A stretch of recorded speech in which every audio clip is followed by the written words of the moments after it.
بسم اللہ الرحمن الرحیم۔ السلام علیکم ورحمۃ اللہ وبرکاتہ۔ امید ہے تمام احباب خیر و عافیت سے ہوں گے اور رمضان المبارک کی ان مبارک گھڑیوں سے فائدہ مند ہو رہے ہوں گے۔ تو جیسا کہ رمضان المبارک کے اندر رمضان کے فضائل اور آخری عشرے کے فضائل کے اعتبار سے احادیث کا سلسلہ چل رہا ہے، آج اسی سلسلے کو لیتے ہوئے ایک اور حدیث آپ حضرات کے سامنے ذکر کیے دیتا ہوں۔ بسم اللہ الرحمن الرحیم۔ جز اللہ عنا سیدنا محمد صلی اللہ علیہ وسلم ما هو اہلہ۔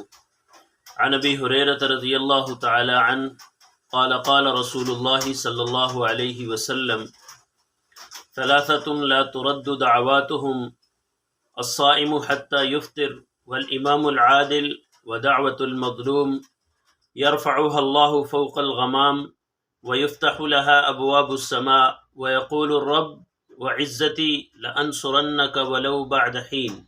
رواہ احمد۔ حضور نبی کریم صلی اللہ علیہ وسلم کا ارشاد ہے کہ تین آدمیوں کی دعا رد نہیں ہوتی، ایک روزہ دار کی افطار کے وقت، دوسرے عادل بادشاہ کی، تیسرے مظلوم کی جسے حق تعالی شانہ بادلوں سے اوپر اٹھا لیتے ہیں اور آسمان کے دروازے اس کے لیے کھول دیے جاتے ہیں، اور ارشاد ہوتا ہے کہ میں تیری مدد ضرور کروں گا، گو کسی مصلحت کی وجہ سے کچھ دیر ہو جائے۔ تو یہ تین آدمی ہیں جن کی دعا اللہ رب العزت کے ہاں قبولیت کا درجہ رکھتی ہے، اور بھی بہت ساری اسم اعظم سے جو دعا مانگی جائے وہ بھی اللہ کے ہاں قبول ہوتی ہے، اور ہر دعا اللہ رب العزت مومن کی قبول فرماتے ہیں۔ تو رمضان المبارک کے مہینے کے اندر آج 27ویں رات بھی ہوگی، تو اس مہینے کے اندر اللہ رب العزت کے ہاں خوب دعائیں مانگنی چاہیے، اپنی بخشش کے لیے، اپنے گھر والوں کے لیے، پوری امت کے لیے۔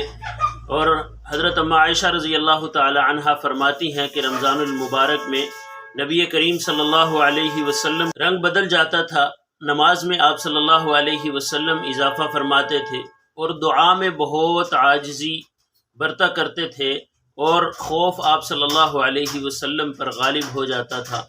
تو اللہ رب العزت کے ہاں نہایت عاجزی کے ساتھ اور انکساری کے ساتھ اللہ کے ہاں اپنے گناہوں کی معافی مانگنا اور توبہ کرنا، اور اللہ رب العزت کو یہ بہت زیادہ یہ عمل پسند ہے۔ تو اس لیے رمضان المبارک کے مہینے کے اندر اللہ رب العزت سے لو لگانا یہ بہت مقدر والوں کو نصیب ہوتا ہے۔ تو اللہ پاک ہم سب کو نصیب فرمائے، جو رمضان کی باقی گھڑیاں رہ گئی ہیں اپنے خزانوں سے خوب مانگنے کی اور لینے کی توفیق عطا فرمائے۔